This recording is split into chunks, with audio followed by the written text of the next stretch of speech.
Good morning, bachcho. This is Pratima Jaiswal, your science teacher. Today we are post class 4th video, chapter 7 and part 2. Okay बेटा, तो हम class 4th की chapter 7 का second part हम आज इसका video है आपको जो आपको दिया जा रहा है। तो बच्चों, आपने जो पिछले चैप्टर को हम थोड़ा सा रिवाइज करेंगे।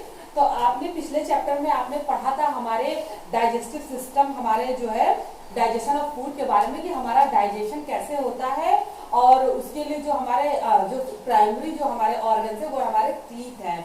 तो हमने टीथ के बारे में पढ़ा था कि हमारे 4 तरह के हमारे पास टीथ होते हैं, इंसीजर, कैनिस, प्रीमोलर्स, मोलर्स। तो इस तरह से हमने पढ़ा था पीछे वीडियो में। अब हमारा क्या है कि बच्चों, दांत के बाद जब हम खाने को फूड को हम जब मुंह में चबाते हैं तो टीथ का काम क्या होता है, वो हमारे फूड मटेरियल्स को छोटे छोटे टुकड़ों में बिट कर देता है और उसको ग्राइंड कर देता है। लेकिन फिर उसके बाद जो है हम उसको अपने जो है मुंह में जो हमारे जो फूड पाइप है उससे सैलो कर लेते हैं और हमारे स्टमक में चला जाता है। वहां जाके हमारा जो है स्टमक में फूड हमारा स्टोर होता है। फिर वहां पे खाना 2 से 3 घंटे तक रहता है और उसका धीरे धीरे उसका जो है पाचन होता है, डाइजेशन होता है। तो उसके लिए जो हमारी बॉडी में, ह्यूमंस की बॉडी में एक फुली डेवलप्ड जो है डाइजेस्टिव सिस्टम है। ये देखिए, फुली डेवलप्ड डाइजेस्टिव सिस्टम है जिसमें ऑर्गन सारे क्या करते हैं, वो फूड को हमारे डाइजेस्ट करते हैं। तो इस चीज को अब हम पहले हम बुक के अकॉर्डिंग पढ़ेंगे। फिर मैं आपको ये देखिए मैंने यहाँ पर फिगर बना रखा है, आपको फिगर के अकॉर्डिंग बताती हूँ। तो सबसे पहले our body gets energy from the food we eat. तो हमारा जो बॉडी है वो उस फूड से एनर्जी लेता है जो हम खाते हैं। ठीक है बच्चों, तो to get energy food has to be broken down into smaller substances. जैसे कि हमने पहले भी पढ़ चुके हैं कि हमें जो फूड की एनर्जी है, तो जब हम चबा के खाते हैं तो फूड जब स्मॉलर सब्सटेंस में टूटता है तब उसकी एनर्जी हमारी बॉडी द्वारा अब्जॉर्ब की जा सकती है।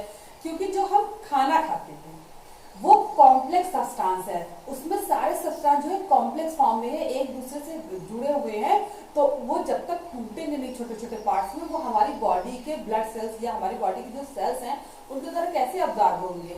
क्योंकि हमारी बॉडी में ब्लड है जो वो कैरियर है, वो पूरी बॉडी पूरे ऑर्गन में टिप टू जो है दौड़ता रहता है। तो अगर हमारी बॉडी में ब्लड हमारे फूड की एनर्जी को अब्जॉर्ब नहीं करेगा तो सभी ऑर्गन तक एनर्जी कैसे पहुंचाएगा।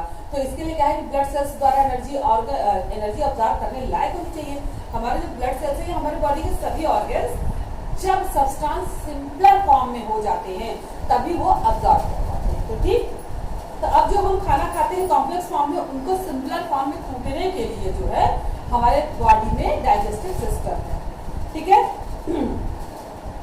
और उस सिस्टम द्वारा जो हमारा कॉम्प्लेक्स फॉर्म में हमने खाना खाया है उसको सिंपलर फॉर्म में तोड़ने की जो प्रोसेस है उसे ही हम कहते हैं डाइजेशन या हिंदी में पाचन। ठीक है बच्चों, तो देखिए the organ that's help in process digestive make up the digestive system. The figure given up side shows human digestive system. तो जो तंत्र जो सिस्टम हमें डाइजेशन में मदद करता है उसे हम कहते हैं डाइजेस्टिव सिस्टम। और उसके बाद जो है ये देखिए उसका फिगर हमारी बुक में दिया हुआ है कि ये देखिए डाइजेस्टिव सिस्टम का जो फिगर दिया है। अब हम बताते हैं कि डाइजेशन कैसे होता है। देखिए सिंपल सी चीज है, जब हम अपने मुंह से खाना खाते हैं, ठीक है, मुंह से जब खाना खाते हैं, ये थोड़ा सा आपको अगर समझ नहीं आ रहा तो ये हमारा माउथ है बच्चों, और ये जो फूड पाइप होती है थोड़ी सी चौड़ी होती है, और ये हमारा जो माउथ है वो ये हमारा चिन। ठीक है बच्चों, देखिए ये आपको स्ट्रक्चर से पता चल रहा होगा कि हमारे आईज के पार्ट का है या नोजल पार्ट है, ये हमारा माउथ है, ये चिन है। ठीक है, तो जो हमारा फूड पाइप है वो हमारे माउथ से इस तरह से हमारे जो मुंह के अंदर है, जो हमारे जॉज है, जबड़े हैं, जबड़े के बाद जो है ये इतने एरिया में तो जॉज या टीथ वाला सिस्टम सेट रहता है, जो हमारे 32 टीथ है वो सब सेट होते हैं।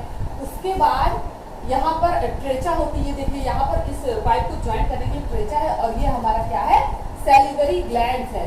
सैलिवा इसमें बच्चों सैलिवा प्रोड्यूस होती है। इस सैलिवरी ग्लैंड्स में सैलिवा प्रोड्यूस होती है यानी लार प्रोड्यूस होती है। तो देखिए जब भी हम कोई खाना मुंह में रखते हैं जैसे ही, तो क्या होता है कि अगर आप मुंह में खाना रख के चबाए ना तो भी हमारा खाना जो है वो गलने लगता है, डाइजेस्ट होने लगता है। देखिए आप कोई टॉफी मुंह में रखिए तो अपने आप को गलने लगता है, या आप कोई भी खाना आप रखिए, चावल है, दाल है, रोटी, कुछ भी अगर आप मुंह में रखिए तो अगर आप चबा नहीं रहे, दांत का यूज नहीं कर रहे हैं, उसके बाद भी जो हमारा खाना जो है वो डाइजेस्ट होता है। तो बच्चों उसका कारण क्या है? उसका कारण यही सैलिवरी ग्लैंड है। ये सैलिवरी ग्लैंड सैलिवा जो है इस बकल कैविटी में, ये जो हमारा फूड पाइप की एरिया को बकल कैविटी कहते हैं, जॉ के पीछे, तो सैलिवरी ग्लैंड बकल कैविटी में आके मुंह में आ जाती है। तो मुंह में जब लार आ जाती है तो खाने को मुंह से ही हमारे खाने का डाइजेशन चालू हो जाता है, तो उसको गलाना चालू कर देती है। प्लस हमारे टीथ हेल्प करते हैं, उसको चबाते हैं और सिंपलर फॉर्म में तोड़ते हैं। ठीक, फिर सिंपलर फॉर्म में तोड़ने के बाद हमारी जो फूड पाइप है, फूड पाइप से खाना आ जाता है हमारा यहाँ स्टमक में।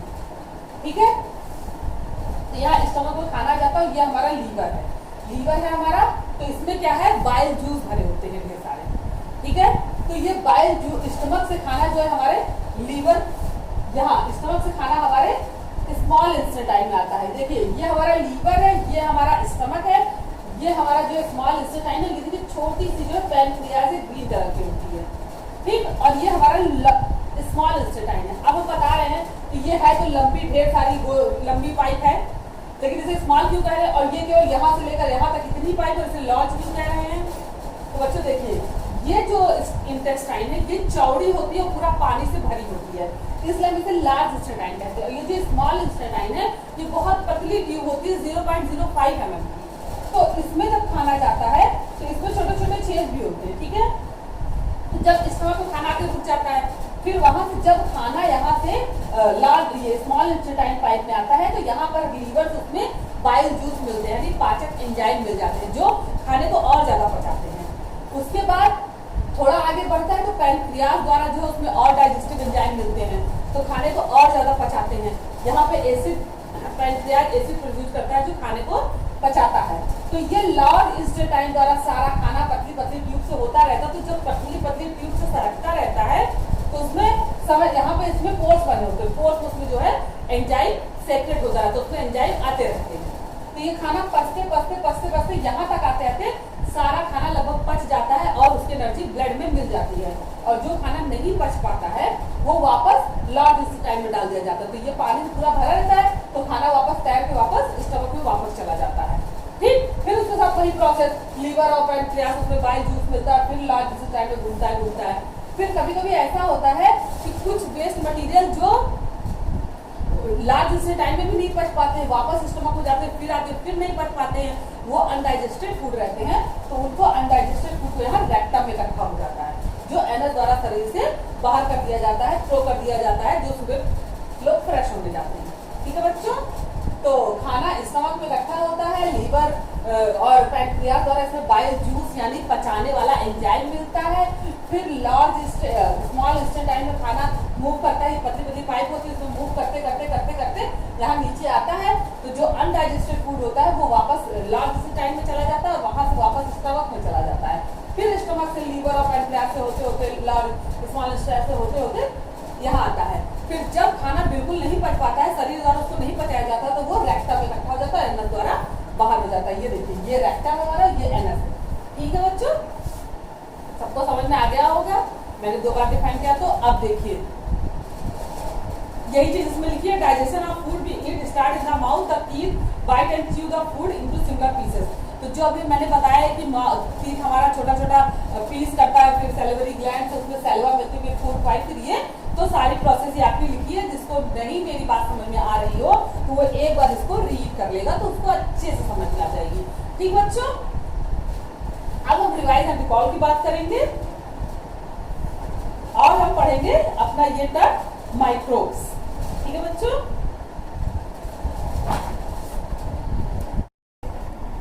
हाँ तो बच्चों रिवाइज एंड रिकॉल में देखिए हम ये जो हमारा जो डाइजेशन का जो सिस्टम था इसको हम भरेंगे। तो सबसे पहले from the mouth the food enters the, तो जो मुंह से जो है फूड कहाँ जाएगा, सबसे पहले मुंह से फूड क्या करेगा, फूड पाइप में जाएगा। जब हम मुंह से च्यू करेंगे दांतों द्वारा तो फिर ये फूड पाइप में जाएगा, तो हम यहाँ भरेंगे food pipe and then passes into the food pipe से जो हमारा फूड है वो कहाँ जाता है, स्टमक में जाता है। तो हम उसे क्या कर, यहाँ पे क्या भरेंगे, स्टमक भरेंगे। तो फिर हमारा जो है खाना जो है वो स्टमक में जाता है, तो हम स्टमक भरेंगे। From the stomach the digested food then moves into a long coiled tubes called था। तो जो लॉन्ग कॉइल्ड ट्यूब हमने अभी पीछे फिगर में देखा था, तो उसे हम कहते हैं स्मॉल इंस्टेंटाइन। तो हम यहाँ पर स्मॉल इंस्टेंटाइन भरेंगे, ठीक है। उसके बाद food then moves into a long coiled tube called the small intestine. The food it completely digest as the juice of the small intestine. Means जो फूड का जो डाइजेशन है वो स्मॉल इंस्टेंटाइन के जूस और लीवर एंड पैनक्रियास का juice. Means small इंस्टेंटाइन में जो जूस होता है और जो लीवर से निकलता है जूस और पैनक्रियास से निकलता है, ये तीनों मिक्स होकर खाने में मिक्स होकर खाने को डाइजेस्ट करते हैं। तो हम यहाँ भरेंगे स्मॉल इंस्टेंटाइन, यहाँ पर लीवर और यहाँ पर स्टमक, ठीक है। Also mix with the food. The undigested food pass into the, जो हमारा अनडाइजेस्टेड फूड है, हमने अभी आपको बताया था कि स्मॉल इंस्टेंटाइन से वो वापस लार्ज इंस्टेंटाइन में चला जाता है। तो यहाँ पर हम भरेंगे लार्ज इंस्टेंटाइन, ठीक है। तो लार्ज इंस्टेंटाइन में जाएगा और दोबारा से जो वही प्रोसेस रिपीट होगी कि वो वापस स्टमक में जाएगा, फिर वहां से स्मॉल इंस्टेंटाइन में जाएगा, ठीक है। फिर वहां वो डाइजेशन होगा। तो extra water and minerals are observe, तो फिर वो फिर वापस जाएगा और वाटर मिनरल्स ऑब्जर्व करेगा और फिर से वो डाइजेस्ट होगा। The remaining solid waste is store in the, और जो सॉलिड वेस्ट होगा, जो अनडाइजेस्टेड पार्ट होगा, जो बिल्कुल डाइजेस्ट नहीं हो सकता है, वो कहाँ चला जाएगा बेटा? वो रेक्टम में जाएगा, ठीक है। तो यहां हम भरेंगे rectum. Until it passes out of the body through the anus, last में हम भरेंगे एनस। तो ठीक है, रिवाइज और रिकॉल सभी लोग भर लेंगे। अब हम बच्चों पढ़ेंगे, क्या पढ़ेंगे हम लोग पढ़ेंगे माइक्रोब्स। ये देखिए माइक्रोब्स। तो बच्चों माइक्रोब्स के बारे में आप थोड़ा सा समझिए कि माइक्रोब्स जो हम उन जीव को कहते हैं जिन्हें हम नेकेड आई से नहीं देख सकते, जिनको देखने के लिए हमको माइक्रोस्कोप की जरूरत पड़ेगी। देखिए, microbes are tiny living things that can not be seen with the naked eyes. वो जिसे हम नेकेड आई से यानी अपनी आंखों से नहीं देख सकते हैं, they can only be seen under a microscope, जिन्हें हम केवल माइक्रोस्कोप की सहायता से देख सकते हैं, ठीक है। They grow everywhere on food, in soil, in water, even inside the outside our body. मतलब कि ये सभी जगह ग्रो करते हैं, हमारे भोजन में, हमारे जमीन पर, हवा में, हमारे शरीर के अंदर, शरीर के बाहर, ये कहीं भी ग्रो कर सकते हैं, ठीक है बच्चों। तो कुछ माइक्रोब्स हार्मफुल होते हैं और कुछ यूजफुल होते हैं, कुछ हमें फायदा करते हैं और कुछ हमें नुकसान करते हैं। The main categories of microbes are bacteria, virus, fungi and protozoa. तो इनको जो है 4 कैटेगरीज में बांटा गया है, bacteria, virus, fungi and protozoa, ठीक है बच्चों। इसके अलावा जो है इसको अगर हम फर्दर सब डिवाइड करें, फंजी को, फंगस को, तो एल्गी भी एक हमें पता चलता है। मीन्स हमें एल्गी भी माइक्रोब मिलते हैं, लेकिन एल्गी में क्या होता है, कभी कुछ ही माइक्रो ऑर्गेनिज्म है, बाकी सब बड़े बड़े ऑर्गेनिज्म है, ठीक है। तो उनको हम अभी माइक्रोब में नहीं पढ़ रहे हैं, अभी हम लोग फंजी में पढ़ेंगे। लेकिन एल्गी के कुछ एल्गी के जो पार्ट्स हैं वो माइक्रोब्स में आते हैं। तो चलिए बैक्टीरिया के बारे में सबसे पहले पढ़ें। देखिए, बैक्टीरिया का जो स्ट्रक्चर होता है वो सिलिंड्रिकल होता है। ये देखिए स्ट्रक्चर बना, और सभी इसमें एक फ्लैगला पाई जाती है। ये इसका जो है आप फ्लैगला जो है इसका सेंस ऑर्गन, जैसे हमारी बॉडी में स्किन जो होता है वो सेंस ऑर्गन होता है, हम उससे टच करके फील कर सकते हैं, वैसे फ्लैगला से ये लोग सेंस करते हैं बैक्टीरियाज। तो bacteria singular bacterium are made up of only one cell. तो ये जो बैक्टीरिया है, जो सिंगुलर बैक्टीरियाज होती हैं, वो एक कोशिका से बनी होती है। जैसे आपको पता ना कि हमारी बॉडी में बहुत ढेर सारे सेल हैं, हम लोग मल्टी सेलुलर हैं, अलग अलग तरह के सेल हैं, अलग अलग तरह के ऑर्गन हैं। इनकी बॉडी केवल एक सिंगल सेल की बनी होती है, तो सोचिए कितनी छोटी होगी कि हम इन्हें नहीं देख पाते हैं। They can be of different shape such as rod shaped, round, spherical. तो ये गोल भी हो सकते हैं, लंबे भी हो सकते हैं, सिलेंड्रिकल भी हो सकते हैं, स्फेरिकल भी हो सकते हैं। आपको ये बैक्टीरिया जो फिगर है, जो सिलेंड्रिकल फिगर दिखाया गया, आप इसको देख सकते हैं, ठीक है। अब virus are the smallest living thing that can only be seen under a very powerful microscope. तो इसको बच्चों हम जो है, ये कुछ वायरस तो माइक्रोस्कोप से भी नहीं देख पाते, उनको देखने का हमें इलेक्ट्रिक माइक्रोस्कोप चाहिए होता है, तो वो और ज्यादा पावरफुल होते हैं। तो देखिए वायरस का फिगर बना हुआ है, वायरस कुछ इस तरह के होते हैं, और इनमें इस तरह के ये जो सेंस ऑर्गन लगे हैं, तो ये अपनी ये सिंगल सेल ही होते हैं, लेकिन ये जो है अपने आप को मल्टीप्लाई बहुत तेजी से करते हैं, मतलब अपने जैसे और ऑर्गेनिज्म जल्दी से जल्दी बनाते हैं, ठीक है। वायरस जैसे आजकल कोरोना वायरस चला, किसी की बॉडी में अगर चला जाता है तो 3 ही दिन में पूरी बॉडी में कवर कर लेता है। तो ये लोग क्या करते हैं, अपने जैसे और ऑर्गेनिज्म बहुत तेजी से बनाते हैं। ठीक। अब फंजाई या फंगी कह सकते हैं हम इन्हें, फंगस कहते हैं, फंगी कहते हैं, फंजाई कहते हैं। ठीक है। तो फंजाई सिंगुलर फंगस, तो देखिए आप देखिए ये सिंगुलर फंगस जो ये आप कभी रोटी या खाने का कोई आइटम अगर आप रख दें तो क्या होगा कि उसमें जो है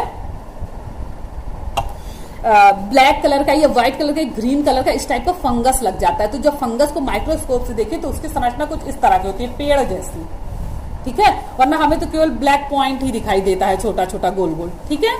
तो fungi singular fungus are the microbes that grow mainly on dead और डिकेइंग मैटर। तो ये क्या करते हैं, जो स्पाइल हो जाता है खाना या कोई मरे हुए जानवर, या डेड या डिकेइंग जो खराब हो गया, या मरे हुए जानवर या मरे हुए खाने या मरे हुए लिविंग ऑर्गेनिज्म या फिर खराब फूड पे ये जो है लगते हैं। ठीक है। अब प्रोटोजोआ ये भी एक कोशिकीय प्रोटोजोन्स होते हैं, ये भी एक ही सेल के बने होते हैं। ये देखिए ये जो प्रोटोजोआ, ये पैरामीशियम इसे कहते हैं बच्चों, ये पैरामीशियम है जो हमको स्लीपर के जैसा दिख रहा है ना, हमारी स्लीपर ऐसी तो ये कुछ, तो ये स्लीपर जैसा है, ये पैरामीशियम है बच्चों। तो ये भी एक सिंगल सेल में बना होता है, इसी सिंगल सेल में इसका पूरा जीवन होता है, इसी में इसका इसी में इसे नए पैरामीशियम भी बन जाते हैं और ये पूरे इसका एक ही सेल का होता है ये। ठीक है। तो some microbes are useful to us. अब देखो बच्चों, अभी हमने पहले ही बताया कि कुछ हमारे जो यूजफुल होते हैं और कुछ जो हमारे लिए हार्मफुल होते हैं। तब देखिए कहाँ कहाँ यूजफुल होते हैं और कहाँ कहाँ हार्मफुल होते हैं। सबसे पहले bacteria help in changing milk into curd. तो देखिए हमारे जो दूध है, दूध से जब दही बनता है तो उसमें क्या होता है कि एक लैक्टोबैसिलस बैक्टीरिया होती है। तो हमारे जो मिल्क में लैक्टोज होता है, लैक्टोज एसिड होता है, उसी एसिड के कारण ये लैक्टोबैसिलस बैक्टीरिया बनती है और वो दूध को कर्ड में चेंज कर देती है। तो कर्ड तो बहुत सी चीजों में यूज होता है, अच्छा भी लगता है खाने में, तो सब लोग जो है इसको ये हमें कर्ड में चेंज कर देती है और कर्ड ज्यादा पौष्टिक होता है दूध से। ठीक है बच्चों। Bacteria and fungi help in breaking down dead matter. और बैक्टीरिया फंजाई क्या करते हैं, जो डेड मटेरियल होते हैं उनपे जम के उनको सिमिलर फॉर्म में कर देते हैं, गैसियस में चेंज कर देते हैं, जिससे क्या होता है कि एटमॉस्फेयर की सफाई होती है। वो जो हमारा ऑर्गेनिक मटेरियल्स है वो क्या होता है, वापस एटमॉस्फेयर में डिसॉल्व हो जाता है, जिससे कि एटमॉस्फेयर साफ हो जाता है ना बच्चों। See protozoa are used in soil fertilisers. और प्रोटोजोआ जो हमारे एक कोश के प्रोटोजोआंस है उनको हम एज अ फर्टिलाइजर अपने खेतों में यूज करते हैं। और fungi like east help in making bread. और फंजी जो होता है, ईस्ट होता है, वो क्या करता है, हमारे बेकरी उद्योग में यानी बेकिंग इंडस्ट्री में बहुत ज्यादा यूज होता है। वो ब्रेड को केक को फुलाने के लिए इसका यूज किया जाता है, ईस्ट जो कि एक फंजाई है। ठीक है बच्चों। फिर some bacterias help in digestion of food we eat. तो कुछ बैक्टीरिया जो होते हैं, हम जो खाना खाते हैं उनको डाइजेस्ट करने में मदद करते हैं।